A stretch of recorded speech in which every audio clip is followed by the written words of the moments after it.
Assalamu alaikum. That is, may God's peace be upon you. Welcome back to the Power of Educating Our Own. This is a show that is facilitated by the Clara Mohammed Schools Network. We are a network of approximately 19 Clara Mohammed schools across the country and in Bermuda. And we seek to work together to share resources amongst each other, to connect with the community in a bigger and better way, and also just to strengthen each other's position. And so this show allows us to be able to do that within that network, but then also broader, right? Have the conversations with the communities, the families, the schools, the masjids, and just those who have a real genuine interest in education and educating our own in both African American and Muslim communities. And so and I'm here with my co-host. Assalamu alaikum, Patricia Salahuddin. Welcome, everyone. And I am Quran Shakir. It is so wonderful to have all of you here. Welcome to the Power of Educating Our Own. Yes, and I don't even think I said my name, so we'll go back. I am Marsha Nivens Mohammed, and again, it is so good to be with you all this evening. Tonight, we are going to have another wonderful conversation. We've been having conversations about various different topics centered around education, how to fund our schools, what this school system was like in its inception stages, right? Putting it together and those who were connected to that part of the story. We talked about having the gardens on our premises and using that in our curriculum. And we've been having all of these very, very fruitful conversations to strengthen what we are doing in our efforts to educate our own. And tonight, we are going to talk about research, right? We're going to talk about some historical research. We have a dynamic sister with us, Sister Zakia Ali, who is a researcher and an educator. And we actually had the pleasure of having her come to one of our Clara Mohammed Schools Network's meeting, and she just blew us away with all of the work that she's doing. And I'm not going to spoil any of it. We are going to bring her right into the queue so that she can tell us who she is, what she does, and I'm sure you're going to be just as amazed with the things that she shares as we were. Assalamu alaikum, Zakia. Assalamu alaikum, y'all. Everybody looking all pretty and stuff. Yes, I love it. I'm keep up with you looking so beautiful. I'm telling you, it's the glow. It's the glow. I love it. So tell us who you are, what you do. I mean, you're very passionate about the stuff that you do. So just kind of go for it, and we'll jump in with questions as they come. So I'm excited to be here. So I just want to say thank you to the CMS network, Sister Clara Mohammed Schools Network, for bringing me on and having me to sit down in a conversation with you all, because I learned so much, just having conversations. So first I want to say Bismillah Rahman Rahim, Alhamdulillah Rabbil Alameen. I bear witness there is no God but Allah. We are Muslim people here in the United States of America. And I think that it's important for people to always see Black American people in our Muslim essence, because a lot of times people disassociate religiosity and spirituality with Black American people in this country, but we do know that it is a part of our North Star, as well as our African spirituality, that we didn't forget on our journey, on our arduous journey across the Atlantic Ocean and all of the trans-ocean transports that happen. We as African people, we held on to those spiritualities, and it informed our understanding of religion and spirituality in the United States of America. So I want to make that clear, that Muslims in America, in particular with Black Americans, has been around since the inception of this country. And there are so many people that we can learn about.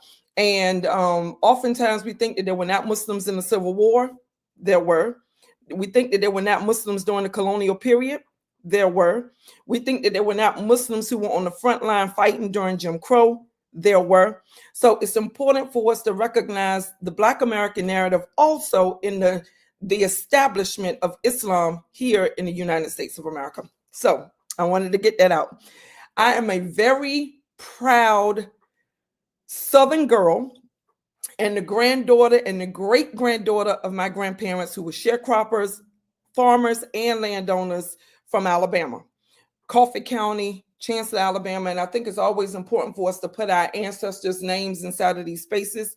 So my great-grandmama was Miss Maggie Lampley, and we're named Maggie Brooks because my her line comes from the Brooks side. And my great-grandfather's name was Stacy Lampley. And my grandmother is Mary Peoples, or she was Mary Peoples, but I often tend to speak about them in the present tense because I know that their spirits are always with us. But I know for a fact that they are the reason why Islam is a part of my family today, even though they were Pentecostal and they identified as Pentecostal Christian. They led my parents to Islam. And so I have to be thankful for people who understand that you can get knowledge from all different types of spaces and you don't have to be bound into one box or one knowing of spirituality. You can embrace it all because the ultimate goal for all of us is seeking truth and seeking knowledge. So I appreciate my grandparents and my great-grandparents for doing that. They were entrepreneurial. They were also enterprising, and they were also community builders. And I appreciate them for that. So I couldn't start this conversation off without bringing them into the conversation. I'm also a very proud graduate of Virginia State University, which is a historically Black college and university. But it's not just an HBCU, it's a land grant HBCU. And we only have 21 land grant institutions in the United States of America. So Virginia State University is extra special. And I am a HBCU snob when it comes to that because we HBCU and we land grant. And that is important for us to recognize that our ancestors in this country have always felt the need to be grounded. And they were grounded through the earth and through the land. And that is important. That they were agriculturalists, they were agronomists, they were farmers, they were sharecroppers. They were connected to the land voluntarily and involuntarily, but they never misused and misabused this earth and misabused this land. And so I have to say that about Virginia State University and our courageous founder, Alfred W. Harris, who founded our school in 1882. So that's important. And he was very particular about the positionality of the teachers and the board of directors at Virginia State University, and that he believed that they should represent and identify just like the students racially. Because his position was, if you don't like the parents, then I know that you won't like the children.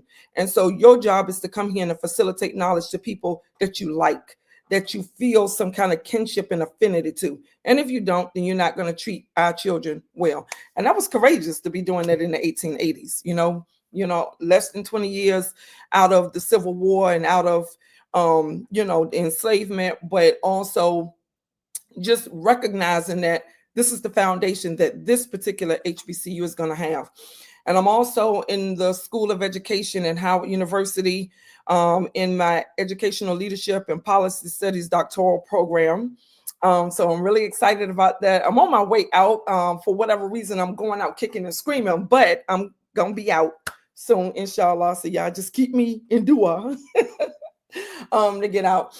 But I decided that I wanted to do my dissertation work around African-centered practices, African-centered homeschooling practices that were done in the quarter communities, meaning on the plantations, and also the homeschooling methodology that Sister Clara Mohammed established in this country. So I'm looking at her life story also from 1932 to 72 with the formation of the University of Islam and what her curriculum looked like and how her curriculum mirrored the curriculum that we saw in the quarter communities during the institution of enslavement. And we know the narrative, right? We always get told that Black American people, we couldn't read and write. It was forbidden for us to read and write. It was, but that does not mean that we were not literate. And what I mean by that is that there are many different forms of literacy. My great-grandparents didn't have a college degree. They didn't even graduate from high schools, but they were very literate farmers, so they knew how to keep me alive. So in our culture today in 2024, we often use the word read. Oh, that was a read. Are you trying to read me? And we say read because it is connected to literacy and information. How do you understand your environment? How do you understand the body language, the energy that a space has? That's what we call a read. So our ancestors have always been intuitive.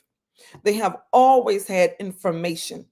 They come from people who understood how to look at their surroundings, such as the Dogon people in Mali. They knew how to read the sky. They knew how to read the stars. They knew how to say, oh, you know what?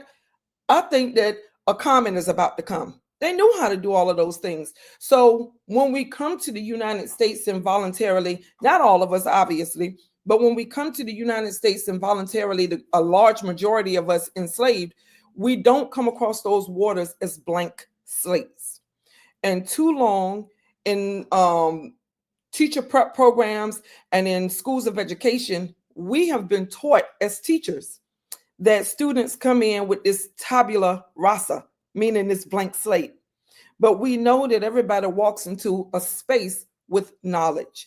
And it's about how do we download the knowledge that we have, because we get the knowledge from our culture. We get the knowledge from our parents.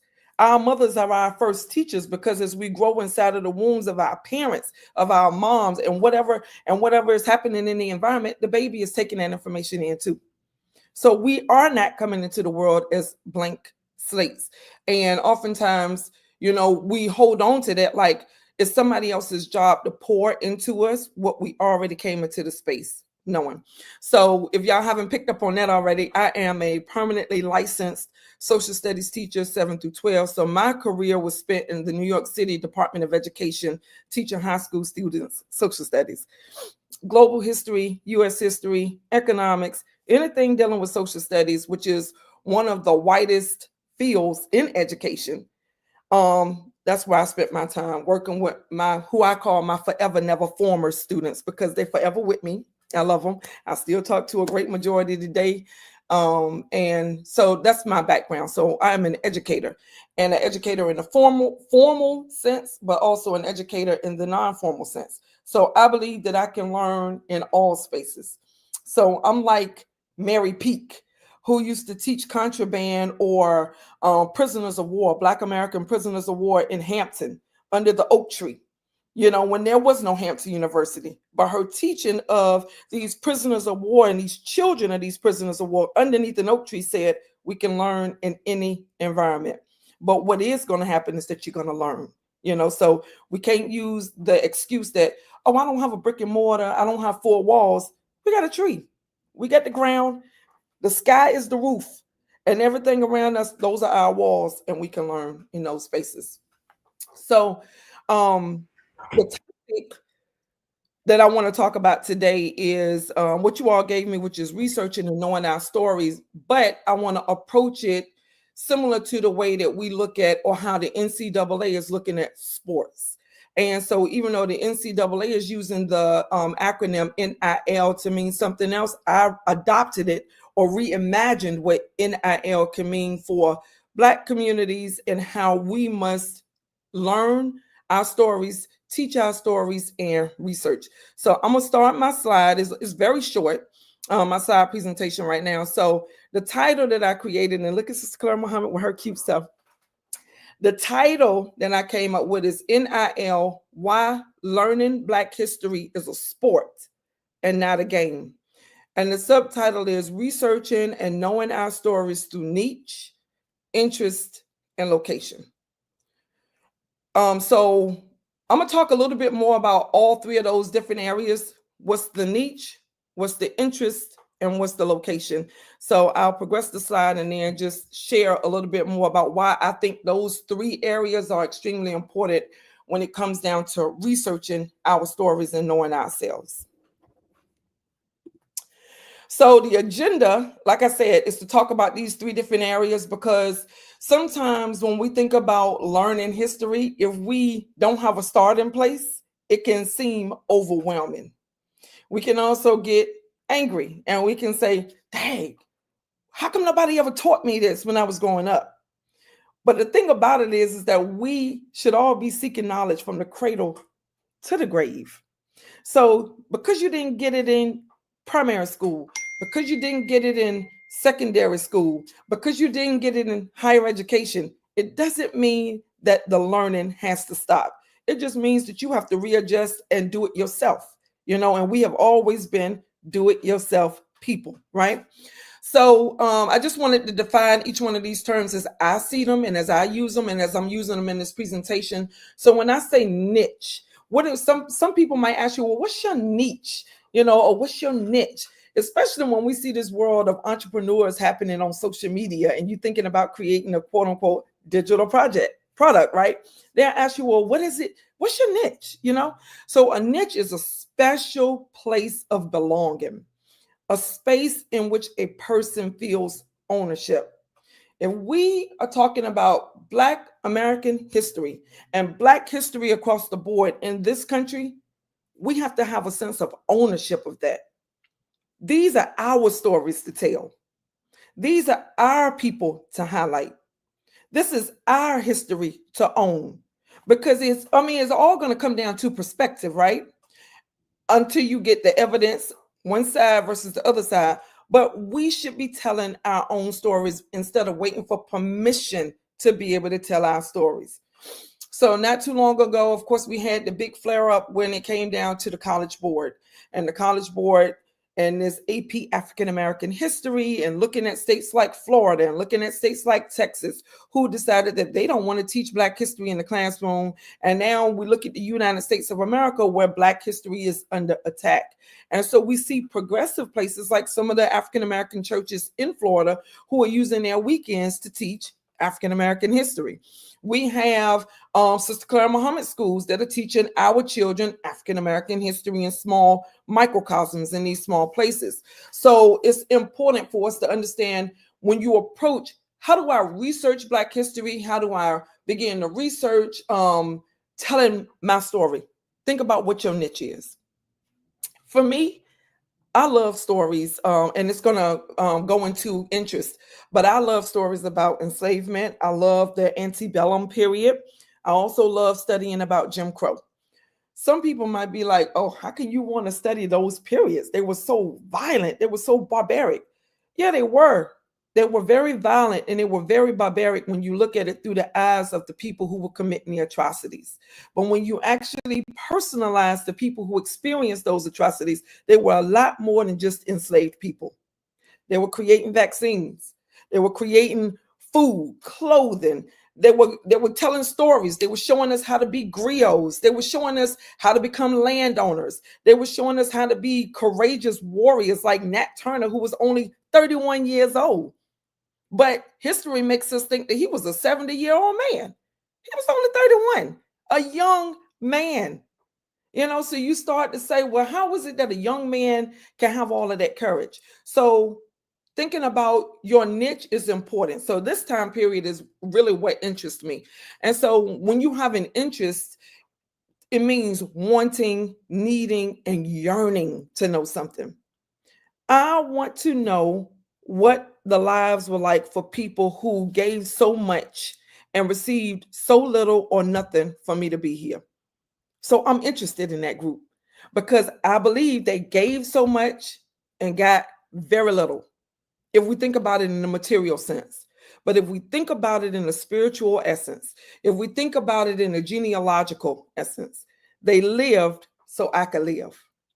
They survived so I could survive. So in essence, they got so much because they were able to generate generation after generation after generation after generation. And that's why I'm here. So that's my interest, my area of interest. And then location. I told y'all I'm a Southerner. I was born in Norfolk, Virginia, but my maternal side of the family is from Alabama. So I grew up in Alabama on the farm that my great-grandparents purchased. So I grew up down there. I know that land. I know those back streets. I know them backwoods. You know, I speak that Delta language. I'm not trying to code switch when I walk into spaces, because if I code switch, then that means that I'm dropping the language of my people. So I speak the language of my grandma. I speak the language of my great grandparents. I speak the language of my community down there. So location means a specific place or position, your place of origin, or the place that generates the most curiosity for you. That is what I mean when I say location. So in order for us to research or to make learning all of this forgotten history or unknown history approachable and tangible and something that we can do without feeling overwhelmed, think about what your niche is. Think about what your interests are and pick a starting place. And the starting place can be, well, where my people from? Sometimes when somebody hear your last name, they be like, who your people? Where you from? Because we always trying to create or have this connectivity. So you want to know, okay, well, if your name is Johnson and you from right up the road and my name is Johnson, you might be my cousin, you know? So we always trying to place each other in time and place. So location becomes important, but it's an excellent starting place, because you will be surprised that the street that you live on, the history that's behind the name of the person on the street that you live on. And if you just say, you know what, let me go to the library and look up Elm Street. Who is Elm? Why are these streets named after trees in my particular community? What is this all about? Then it creates a space where history and learning and researching is not as difficult. So you can enter. So I would say that these are the 3 entry points: niche, interest, and location. Pick one, and I guarantee you that you will be rewarded. You'll have a great ROI, return on your investment. So do y'all have any questions about anyone in particular before I advance the slide?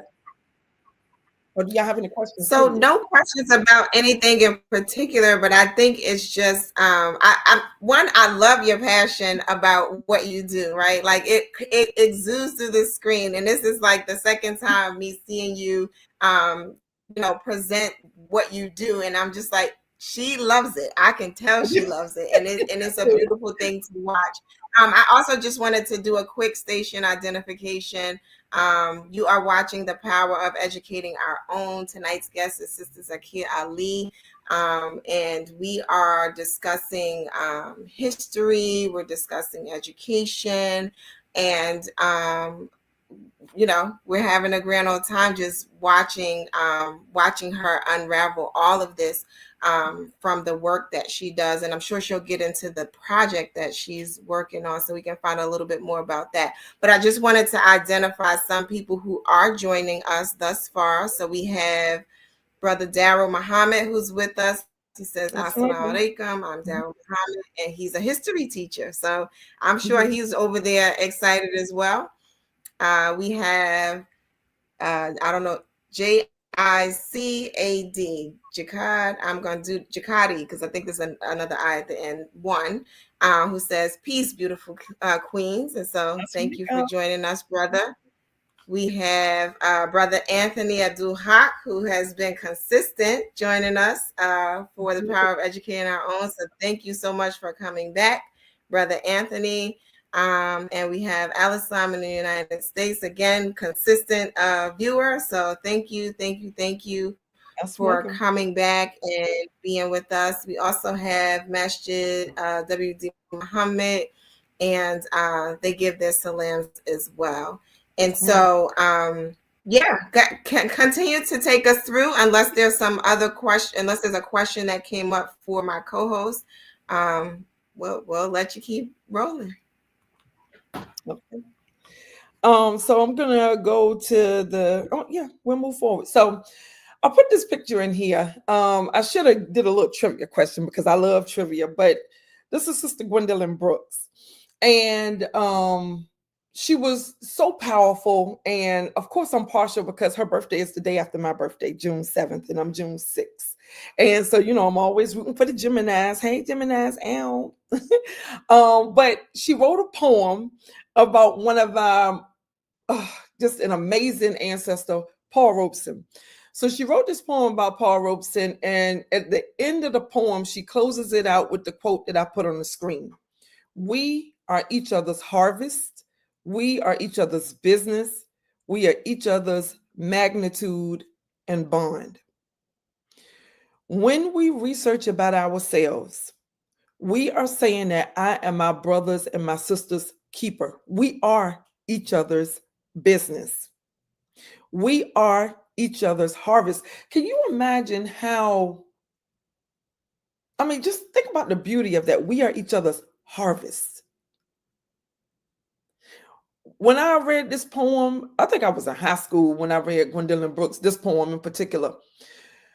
But just thinking about being somebody's harvest, what does that mean? What does that responsibility look like? What does that honor look like to know that you are somebody else's harvest? And just to say it out loud, to proclaim it out loud, and to go through life with that kind of mindset that you are somebody's harvest and somebody is your harvest. We are each other's magnitude and bond. That means that we are inseparable. We are forever connected. And even though we have so many misnomers that come up inside of our culture, even though we attach ourselves to negative mindsets and we say different things like, oh, that's why it's happening like this, because Black people don't like to stick together. We say things like that and we perpetuate these lies, but we know the truth. The truth is what we see from our ancestors. We are each other's business. We are each other's magnitude and bond. We see that in Sister Clara Mohammed. Sister Clara Mohammed could have been like, look, I got my 8 kids. It's hard for y'all, but it's hard for me too. I'm going to just stay over here and mind my Black business, because we see that all the time on social media. I'm going to mind my Black business and take care of my kids. But that's not what she said. Through a curriculum called the University of Islam, she didn't say the House of Clara Mohammed. The university. We know that universities bring students from all around the globe to come into these spaces, to occupy these spaces so that we can facilitate knowledge together. We also know that universities and the university models, they started on the very continent that so many of us came from. These were the centers of learning in Mali, in places like Timbuktu, Sankore University, in places like Timbuktu, the Jangabari Mosque, in places like Janneh, since the 700s, they've been teaching children, women, men in mosques. On these plantations, in one-room schoolhouses, you got a 2-year-old sitting in the same room with a 62-year-old. No shame in the game, but it's a center of learning, because we are each other's harvest. We take care of each other inside of these spaces. And nobody said that it had to be sophisticated. Nobody said that it had to be, quote unquote, state of the art. It just needed to be a place where the teachers knew that the way that they get the students involved is by embracing them in their arms, loving on the child, where they come, where they are, starting where they are, meeting the child where they are. So I thought that it was important to bring this quote in from Gwendolyn Brooks.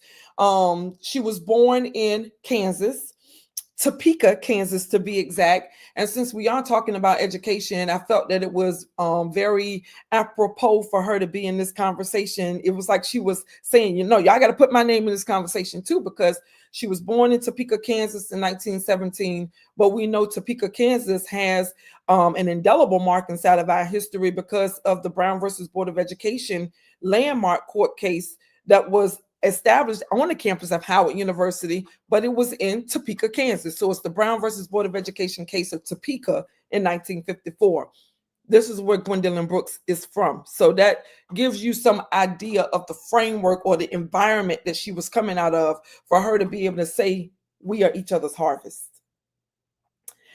She's also the first Black American woman to win the Pulitzer Prize for poetry. Again, this is another connection that I have with her. My professor and I, Dr. Sasonia Jones, and my other 2 colleagues, Dr. Vega and her husband, we all won a grant through the Pulitzer Center in New York to study and establish ways in which we can teach historically Black colleges and university history at all different levels of education. So that's my connection to Gwendolyn Brooks. Pulitzer is in her sentence, Pulitzer is in mine, because the Pulitzer Center, Gwendolyn Brooks. So I'm always looking for ways that I can connect with the ancestors, whether it's in big ways or small ways too. So that's also one of the ways that I learn to research, or I get curious about history. Well, who else am I connected to in any kind of way? So I ask myself those questions. Just like Sister Clara Mohammed, she made Chicago her home. So she is all up and through this conversation. And she passed away in December of 2000. But the month of December is connected to the root chakra, if you study chakra and energies. And the color of the root chakra is red. And so and that color red gives you security and safety. There is security in knowing who you are. There is security in knowing your story. You don't feel like you out here just floating through life. You don't feel like what Stevie Wonder sang about in the song Blowing in the Wind. You don't feel like you're blowing in the wind, because you know you are grounded with people that you come from, who also opened so many doors for you to be able to go through those doors. So if you are a teacher and you are watching this presentation, or you listening to this conversation, think about ways that you can always connect this information to the lives of your students and to yourself as a classroom teacher.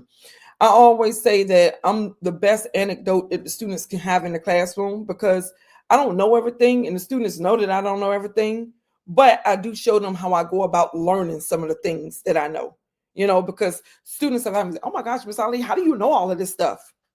I had to do what I asked you to do every night, read, I got to do what the Quran say, Ikhlas, right? Read. I got to read the information. But then not only do you read the information, you also have to study it. So I'm going to read this information, but then I'm going to sit down and I'm going to discipline myself and I'm going to study the information. But then in order for me to retain what I study, I have to find a way to make it applicable to my life. So that formula, read, study, apply, that's the Carter G. Woodson model. That's why he is the father of Black history, because he worked with teachers. He learned from teachers that the formula is that, you read, you study, and you apply.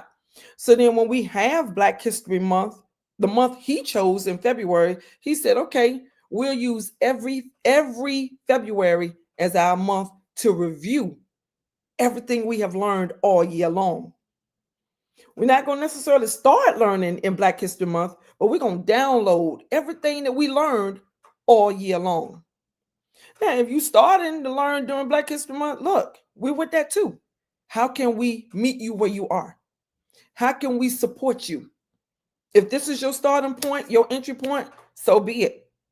Next February, though, you have amassed so much knowledge during Black History Month that now you're going to download what you learned, and you're going to help other people to review that knowledge. And we know Dr. Carter G. Woodson went to college in Berea, Kentucky.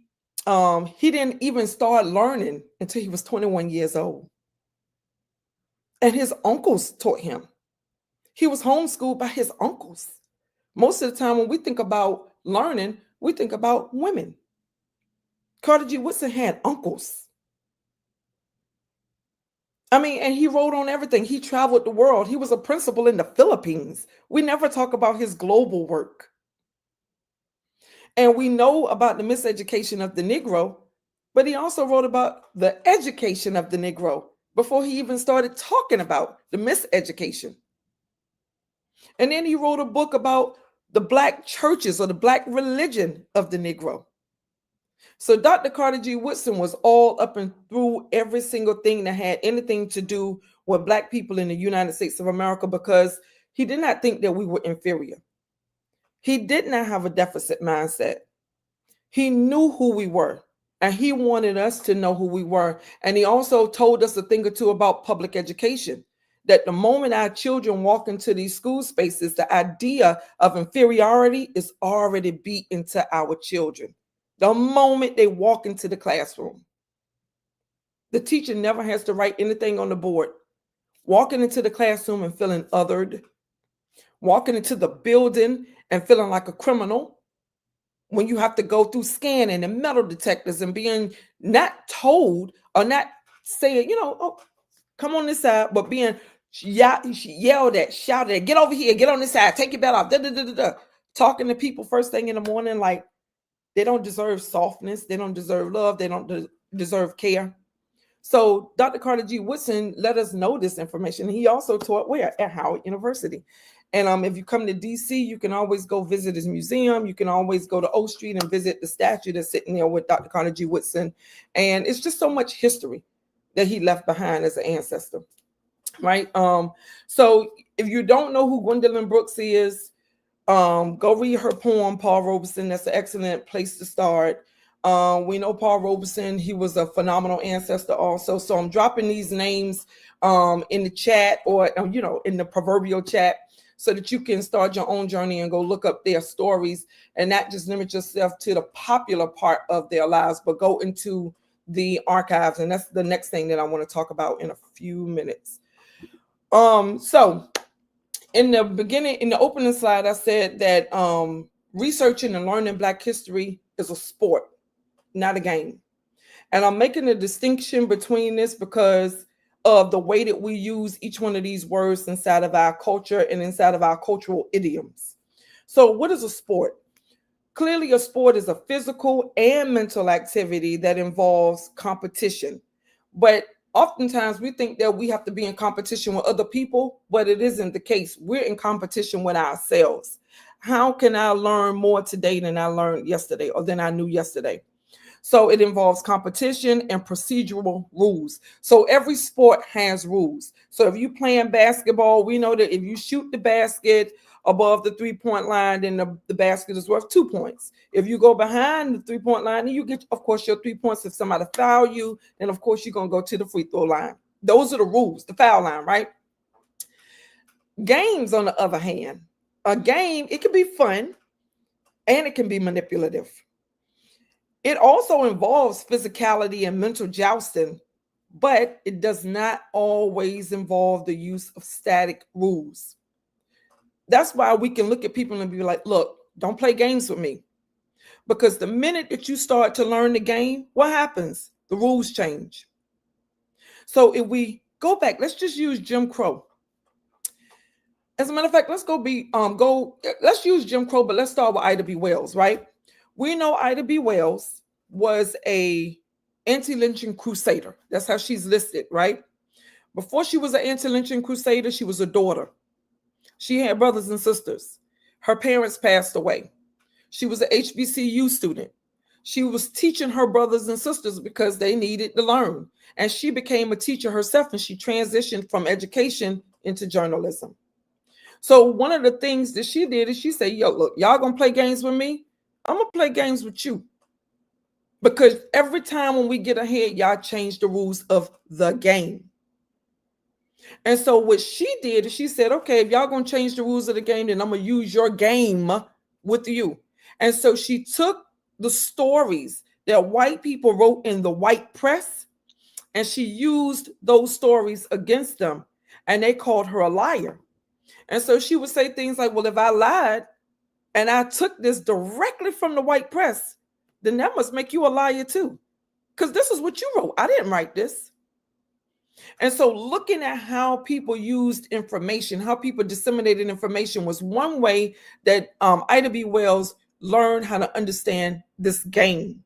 And oftentimes in our culture, we'd be like, oh, you got to learn to play the game. But there's a cost. So Ida B. Wells said, I don't want to learn to play your game. I want my people to understand the truth. And so what did she do? She became a statistician, just like W.B. Du Bois did with the Philadelphia Project, right? Taking down all of these statistics and letting people say, well, this is the data. Y'all are lynching all of these Black people, 4,000 plus Black people. And you say that you are lynching these Black people to protect white women. But when you look at the numbers and when you look at the data, less than 1% or 0.01% of these people actually committed any of the crimes that you said. So we know that Black people are not being lynched in this country, especially Black men, because they have a sexual desire for white women. You all are lynching them for another reason. So now let's explore some of these reasons. We could think about somebody like Anthony Crawford. Anthony Crawford in South Carolina. His grandfather had come directly from the continent of Africa. His dad had 3 sons, and he left each one of his sons an inheritance of land of over 400 acres. Then Anthony Crawford turned around and got even tougher than his dad, and he wound up having over 600 acres of land. And I'm talking about prime cotton land. He was a wealthy Black man in South Carolina. Handsome one too, if you look at the pictures, right? This man had all this money. He had children, he had a family, and he had business savvy. He was one of the biggest contributors to the establishment of Black churches in South Carolina. He was one of the biggest contributors to the largest organization that we had in the United States of America, even larger than the UNIA, which was the Universal Negro Improvement Association that was started by Marcus Garvey. This organization that I'm talking about is called the CFA, the Colored Farmers of America. Anthony Crawford was a contributor, a financial contributor to this organization. And in order to take Anthony Crawford down a peg or two, like they like to say, what did they do to him? He was lynched in 1916. Why? To take his property. The very people who accused Anthony Crawford of getting out of line, disrespecting, and striking him were the same people who were able to take his land, all of those acres, and run his family out of town and tell him, y'all can't come back and you'll never get access to this land. So when we talk about generational wealth, if you're an economics teacher and you're talking about generational wealth, using Anthony Crawford's story is an entry point to the conversation around generational wealth. And it leads students down a path to studying other people who were treated like Anthony Crawford. And even though the stories may be horrendous and barbaric, there's another lesson. Anthony Crawford, how did he do what he did? Anthony Crawford, why does generational wealth evade his family? Why don't they have anything to pass down? So these are the ways in which we understand that games are always played, because who do you think was persecuted or prosecuted for Anthony Crawford's crime? Nobody. All white jurors. You think that they were going to see his life as precious? So we have to understand that learning Black history is a sport. We are in a competition against ourselves to make sure that we learn, relearn, and reintroduce or introduce for the first time information about ourselves. This is the sport. And the rule of the sport says that you have to continually be engaged. You cannot leave it up to somebody else's. You can't make it somebody else's responsibility to learn about us. And the reason why we can't do it is because we have so much at our disposal. We live in the age of information. So how do we go about getting this information? So there are specific places, and y'all can definitely write this down. There are specific places that we must use in order to fuel our curiosity and to help us to be better sportsmen in this game, right? So the first place that I'm gonna tell everybody to go to is to use the archives.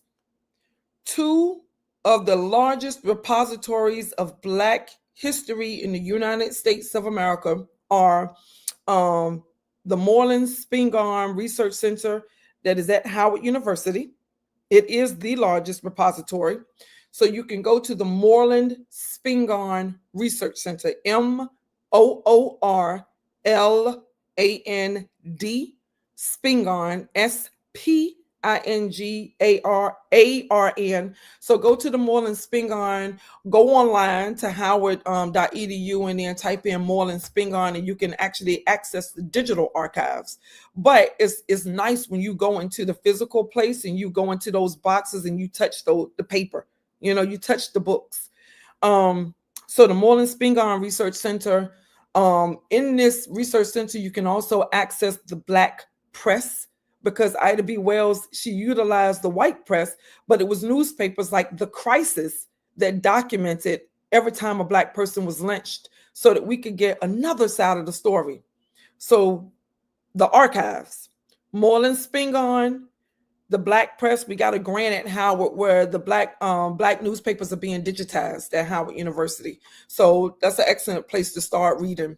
And if you anything like me, you will go down a rabbit hole, because I sure did use these newspapers. I got me a subscription to newspaper.com. I put a date in, I put a name in, and then I just started reading those articles. So those are two places. And then also the Schomburg Center for Research in Black Culture, which is in Harlem. Definitely utilize the Schomburg Center, which is a part of the New York Public Library. So the archives are a great place to start. You can also go to museums. Museums are a great place to go. We do have an association called the Association of African American Museums. The executive director of this organization is an HBCU graduate. Her name is Dr. Vedette Coleman Robinson. We went to school together. They are constantly putting out information about how you can utilize the museums to help with your transfer of knowledge, to help with the research process. These buildings are not just sitting here dormant, but if we're not using them, then we're missing out on a large part of this information. So, of course, we have the National Museum of History and African American Culture in DC. But if you go to Montgomery, Alabama, on Commerce Street, you got the Legacy Museum that was started by the Equal Justice Initiative and the leadership of, what's his name, Brian Stevenson. So you have places. We have museums in Mississippi. We have communities in Mississippi that have archival information where we can learn more about our community. We just have to go to these places and use them. So the archives, the Black press, you can find all of this stuff inside of the archives. The other thing that I want to encourage everybody to use is your community. How many times are we sitting near elders and we never say anything to them? We have to learn how to sit at the feet of our elders and just listen. It's not about talking all the time. As a matter of fact, it's less about talking and more about listening. They want to talk. They want to share. They want to tell us about their lives, right? So talk to the elders, sit at their feet. The other thing that I have learned that really, I will make a U-turn in a minute when I'm driving. You ever drive down the highway and y'all see these great historical markers on the side of the street? So my eyes are real quick. Like I can spot a Black name or I can spot the word Black on one of these signs real fast. And when I do, then I'll pull up and I'll pull over on the shoulder, or I'll go to the next exit, I'll make a U-turn and I'll come back to that marker. These historical markers are intentionally placed. There's a process to get the markers done in the first place. So you have to apply to get a marker. You have to pay a certain amount of money. In your application, you got to make a good case as to why this particular marker should be named for either an individual, a community, so forth and so on. There's a process. So they don't just pop up on the side of the highway just because. But they give us a lot of information, and they also give us some location of where this history happened. So this t-shirt, can y'all see? So this t-shirt that I have on, and I have a line of them. So these are my homebound tees. And if you look at my t-shirt, I am obsessed with, what is it called? All Black towns in the United States or around the world. So on this particular shirt, I have Rosewood, which we know is in Florida. We have Blackdom up here. We have Allensworth, California. We have Hobson City, that's in Alabama. And then down here says we build in Timbuktu, which is my brand. But I have these t-shirts that have like all different types of Black towns. So Oklahoma had the most all Black towns. If you go to Mississippi, you had Mound Bayou. If you go to Kansas, you got Nicodemus. You right here in Maryland, I found this all black town because I was being nosy, called Rossville, named after a black man, Mr. Ross. You know what I'm saying? Glen Arden, right here in DC. These were all black towns, whether they were incorporated or unincorporated. So being curious and being nosy is what a lot of people like to call me. But being curious and being nosy, when I see those those historical markers, I always pull over because they give me information. So keep your eyes on the road, but also make sure that you learn this in driver's ed. Scan, constantly scanning the road, and you'll see those markers. And just pull over and see what it says, because now that is going to also give you a point of entry to start learning more about our history. It's a part of your research process now. And then the last thing, or the last place that I would tell you to go to make researching and knowing our knowledge even more important, is historical societies. All cities and states have historical societies. So when I was in New York, I used to go to the Brooklyn Historical Society. They have documents there that you can pick up. So in your state, do a Google search. Give me the address to the historical society in my community. So if you start in these particular places, then you really can't go wrong in the researching department. And for people who have doctoral degrees or who are writing dissertations, you spend a lot of times inside of the archives. You spend a lot of time researching. You spend a lot of time talking and interviewing people and doing focus groups and things of that nature. So just because a person is getting a PhD and you don't have one, it doesn't mean that you can't employ the same skills. It doesn't mean that you can't employ the use of the same things that's right at your disposal. It doesn't cost any money to go into a library. As a matter of fact, all of us should have a library card. If you look at my slide, everybody can relate to the background of this image right here, because when your book was due, you had this card and the librarian would fill it out and pull that card out and stick it back in there. Libraries are the best places, and librarians are the smartest people to me, you know? So I think that's pretty much the end of my presentation. Yeah, that is. So I just wanted to just underscore that if you're looking for the information, just like Lauryn Hill said in her on her album, The Miseducation of Lauryn Hill, she said, if you're looking for the answers, then you got to ask the questions. Where do I start? Start in the archives. You start in the community. You start looking at those historical markers. You actually start with the historical societies, but then you narrow it down by your niche, your interest, or your location. And you can't go wrong. Amazing. Amazing. That was amazing. And so, absolutely. And I said it in the beginning. She's dynamic. She's super passionate. And, it's just, I think it's just so good to have people in our community who can give us information about various different topics that help to build this thing out that we're working on called community life even bigger and better. And so, I'm in awe for a second time, because it was a really good presentation about, having a vested interest in the history that we are connected to and that has established who we are today. And so I'm going to yield to my co-host to ask a few questions, so I don't talk so much. Thank y'all. Thank y'all. There are no questions to ask. It's now action. Yeah, Dr. Fisher, you were on mute. So you said what's the action? You said that these are our stories to tell and own. Yes, we own them. It's time for us to get to work. Yes, this is our birthright. And the thing about us as the Muslim community, we have our own publications. And even before we had the Muslim Journal, even before we had the Final Call, We had Mohammed Speaks. We had the Bilali News. But even before we had that, one of the things that the Nation of Islam was doing is that Elijah Muhammad and the Nation of Islam, they would rent out a column in a Pittsburgh newspaper. And every week they would write in that column. They paid money to write in that column to get the news out to the Muslims. So our community is more fortunate than most because we've always had publications. And the question is, how do we support our publications? And do we read the publications? Do we subscribe to them?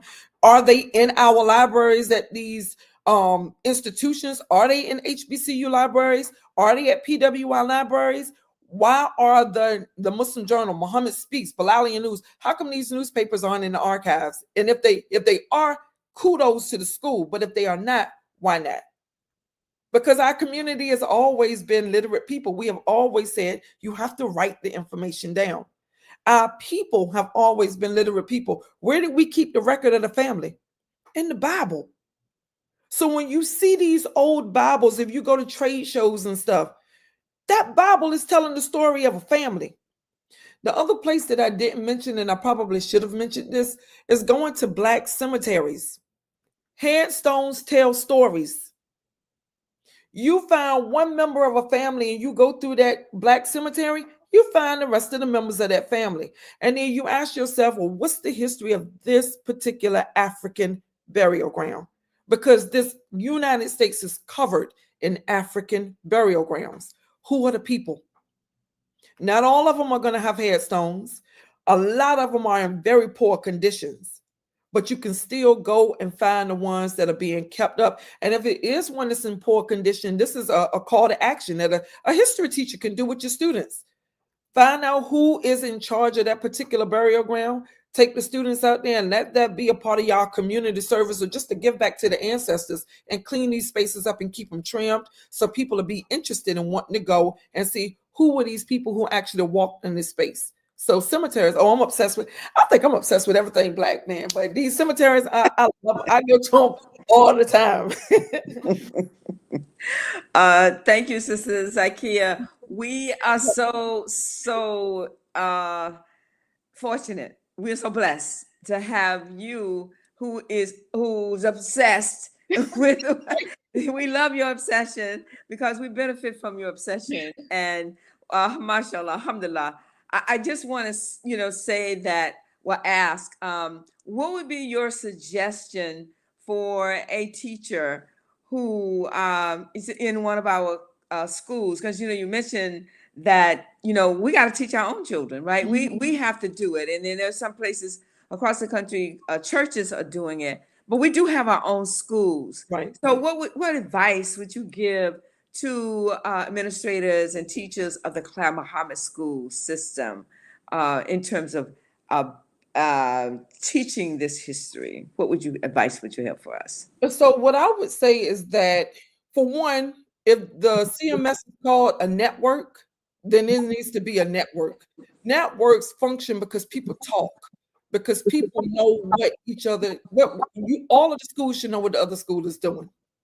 So in the Sister Clara Muhammad network, in order to tell our story, especially from a Muslim perspective, just like we have National History Day that happens across the United States of America, why can't the Sister Clara Muhammad school networks replicate a History Day for all of the schools, or create conferences where teachers are actually preparing their students using the model that I laid out for everybody around researching, to bring our students into these conferences, present their research so that we can begin to learn more. And it's not just presenting verbally, but it's also writing.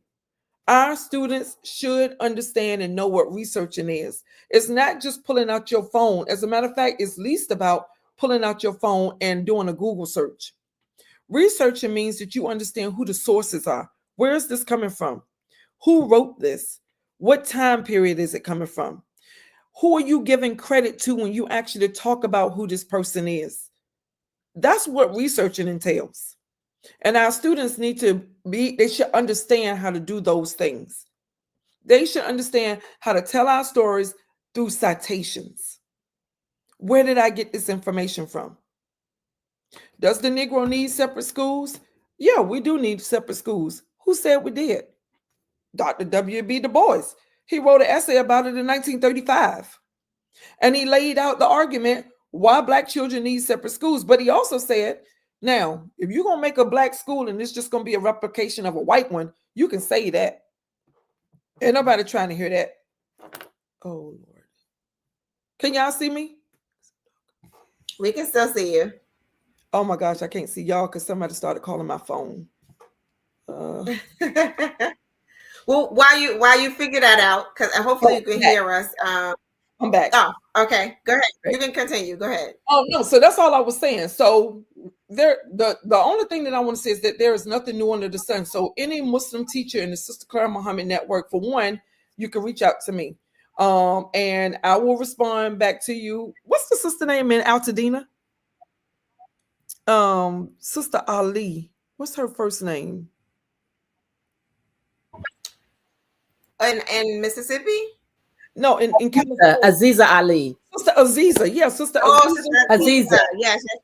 Yeah, Sister Aziza, like when I came on y'all show the first time, she connected to me and she sent me a text message and she said, when is the best time for us to talk? Because in that other conversation, I had given y'all a list of books, that I think were important for everybody to start reading. So she sent me a text message and she said, when is a good time to talk? So we have to set up a time.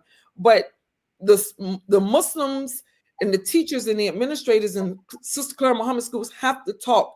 We're not doing this work by ourselves. We can't do it by ourselves. But within 24 hours, any of the administrators that's in the CMS network, they should already be thinking about how they're going to apply this to what they're doing inside of the school, and when they create something that I think has always been useful and beneficial to me as a social studies teacher, but also with the teachers that I taught at Teachers College at Columbia University or NYU, is that you always create a curriculum map. You never start the school year off not knowing where you're going, not knowing who you want to talk about, not knowing through whose lens you want the students to understand the world. So we have to be very intentional about what it is that we're doing. So if we're not being intentional, then that's going to be problematic as well. And then we have so many administrators, Majida Abdul Kareem, hello, who are dynamic and who are awesome and who's always on the scene. But we have to really start. Oh, look, Majida just commented. We really have to start utilizing the people inside of our community better. And we don't do that. And I'm talking to myself first because I feel like that I haven't contributed to the community as much as I should, thinking that it's just going to trickle down or it's going to diffuse here. No, I have to be intentional about that too. So when I'm talking about everybody else, I'm talking to myself first, because this is my community. This is my birthright community. I am a Black American Muslim in this country, and I'm very proud of it. Because I know that I come from people who have always said that I matter. I come from a community that has always seen me. I have never been invisible in this community, but I've been invisible in other places. I come from a community that has always made the effort to pronounce my name correctly, because when you say my name, you put my meaning out there. But in other spaces, they'll look at me and call me Zachariah or Zachariah, and I'm like, what the R? Show me the R in my name. You know what I'm saying? Just not even taking the time. So I know I come from a community that is always taking the time to make sure that I am presented in the best light. And I also know that it's just important for us to tell our story. We have not done a good job with documenting. We got to do a better job with documenting our information in our community, because when we want to know certain information, it's like pulling teeth. And I'm like, well, Dad, why is it so hard to find this information? So I feel like that since I felt that way, that I want to tell a story. I want to tell the narrative about how Sister Clara Mohammed started the modern homeschooling in America, but how she also got that from her ancestors in the quarter communities. And so research is personal.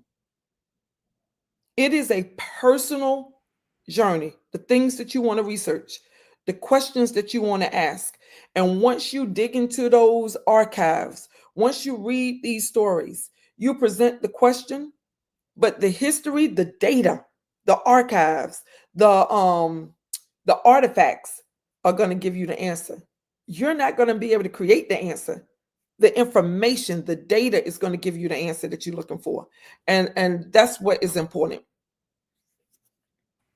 Yeah, we echo your sentiments about the school, the administrators and the teachers across the schools and the network communicating with each other. And that's really been the work of the Clara Mohammed Schools Network. And we invite those other schools that perhaps we aren't currently connected to around the country to join in this effort, because that's really what the network is about, us having this dialogue, this sharing of information, this building up of each other's institution in their locales, but then us collectively for things just like this, right? Like, how do you strengthen your history program at your local Clara Mohammed school, right? And then we would bring, the dynamo Sister Zakia Ali on to do the presentation and to really help you to strengthen your situation. Like, that's the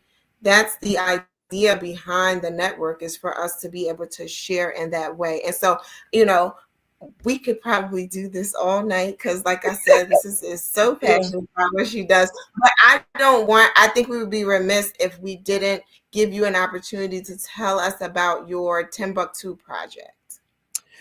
Oh my gosh. Your brand, yeah. Yes. So Timbuktu. I told y'all about one grant. It's another grant that I'm going out. I don't really want to say the name of it because somebody else is going to try to come for that. But I'll let y'all know later on. So sometimes you got to guard some stuff. But I was able to go to Mali in November. I'm thankful for my imam at Masjid William Salam, Imam Ismail Salim, and he's young. We're the same age, so a lot of times people look at him and be like, oh, you a young imam? How you becoming an imam so young? He's rightly guided by Allah, so I'm thankful for him. And another brother that he was working with, Brother Vincent Greer II, and he's an archivist at the Blyden Branch Library, which is 100 years old, over 100 years old in Norfolk, Virginia.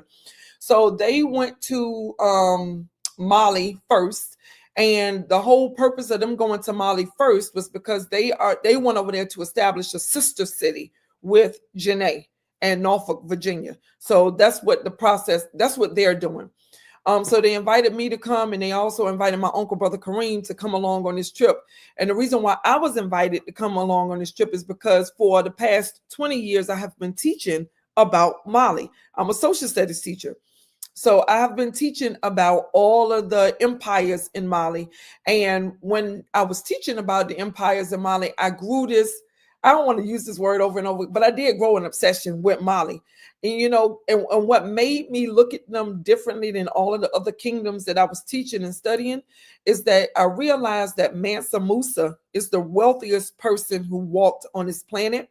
But you start thinking about, well, how does somebody make that kind of money? What are they doing? So naturally, most people are inclined to say, oh, they must have diamonds, or they must have gold, or they must have some crazy reserve of a natural resource, which we know Mansa Musa gave out a whole bunch of gold on his journey, especially when he went to go make Hajj. But that's not how they made their money. They made their money from books and knowledge and from exporting books. You don't hear about this from other civilizations, that they made money off of books. I mean, and now today, and I'm going to make this parallel. Jeff Bezos, how did he start Amazon? What was it? It was a bookstore. This man is the wealthiest person from starting with books. We already had that blueprint. Mansa Musa, his uncle, Abu Bakr, who brought 2,000 ships to the Americas in the 1200s. These people were able to employ the use of ships to come to the Americas, where a lot of us descended already from these Malian people, these Bambara people. We already descended from them, some of us. Not all of us came over here enslaved. But we already come from people who knew how to create a center of learning and made money off of books, y'all. So when I was teaching that, I'm like, oh, this is crazy. So in June of 2020, I launched Rebuilding Timbuktu. It was during COVID, the pandemic, and I was sitting in this house going stir crazy. So I didn't do it out of boredom. I was intentional about it, but I was in this house because I had no connection to the outside world. So I started Rebuilding Timbuktu. And for me, Rebuilding Timbuktu, we are an information brand. And because we are an information brand, we do things to disseminate information. So one of the first ways that we started disseminating the information was through our intergenerational read aloud reading groups that we hosted on Zoom. So I did a whole 9-week course, y'all. I'm telling you, we met every Tuesday and Thursday from 8 to 9 for 1 hour, 18 sessions. And we did this during the summertime to supplement the learning that the students would get when they went back to school, but also so it could be a community thing. You know, it's the summertime, schools are closed, it's COVID, you can't be outside. So what we gonna do? Let's get in front of the Zoom, log into Zoom. We live streamed it onto Facebook and to other spaces, but that's what Rebuilding Timbuktu did. That's how we started it. And so since starting Rebuilding Timbuktu, I have made connections and partnered with schools in Mali, directors of education in Mali. When I went in November, I actually took school supplies. Inshallah, I'll be going back soon to continue this work and thinking about how we are building a bridge across the Atlantic, literally and figuratively building a bridge across the Atlantic, a bridge of books and knowledge across the Atlantic that's going to go back and forth. You know, so the first school that we were able to contribute to was the City Mahmoud School in Timbuktu. And there's so many other schools, but it's important, you know, that we make these connections. So that's what the work is in Mali. And I just love the place. So much. I love it.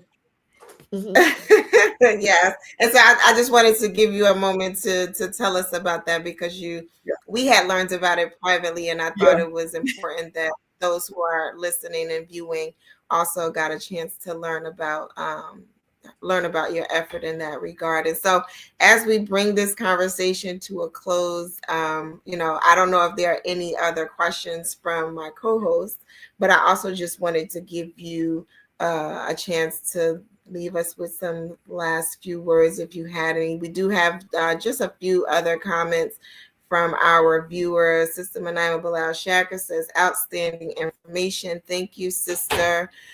We also, so we did, let me see, maybe we'll be able to pull it up. So there were a few resources that you had shared with us earlier. Just want to pull those up. Let's see. Mm-hmm. You mentioned the Schomburg Center. And so for anyone who's interested in that research, that's a source. You also mentioned the Moreland Spingarn Research Center, which I'm so familiar with because I'm a Howard grad. So I was like, oh, yay. Let's see. You talked about the Association of African American Museums. And I guess that's connected with the U.S. National Park System. It is. AAAM. You mentioned historical societies, and I think we caught them all. And then maybe there was one or two more that you said that we didn't catch, but just wanted to run those back across the screen for those who are viewing. And then you offered that, you know, if people wanted to contact you, you had a slide on the screen. So we just wanted to share your email again for those who are interested in getting in touch with our sister for the purpose of, you know, learning more and connecting with more of research and history for strengthening our situation. But any last words that you wanted to share with us, feel free. I just wanted to say the historical markers, those are important because you can see those in real time. You can get a return on your investment just by passing them. You know, pull over, take a little bit of time, do it safely. Make sure you're paying attention before you pull off on the shoulder. But look at those historical markers. And also I am launching so a lot of people have been talking about how we are living inside of these perilous times, you know, because we had a change of the guard, you know, in the White House and stuff. So I am launching a project that's going to actually kick off on February the 1st.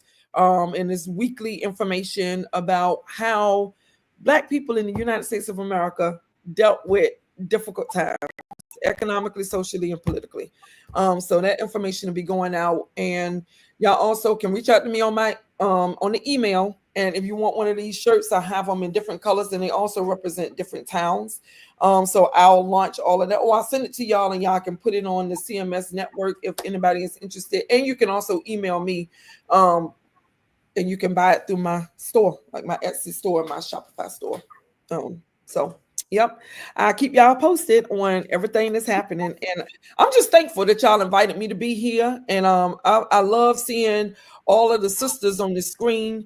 I will send out a call right now, or a CTA, call to action. I want to see some brothers also on the screen and writing this information and being involved too, because I know that we oftentimes think about education as a female-centered space when it comes down to the teachers, and we look at the administrators as being mostly male.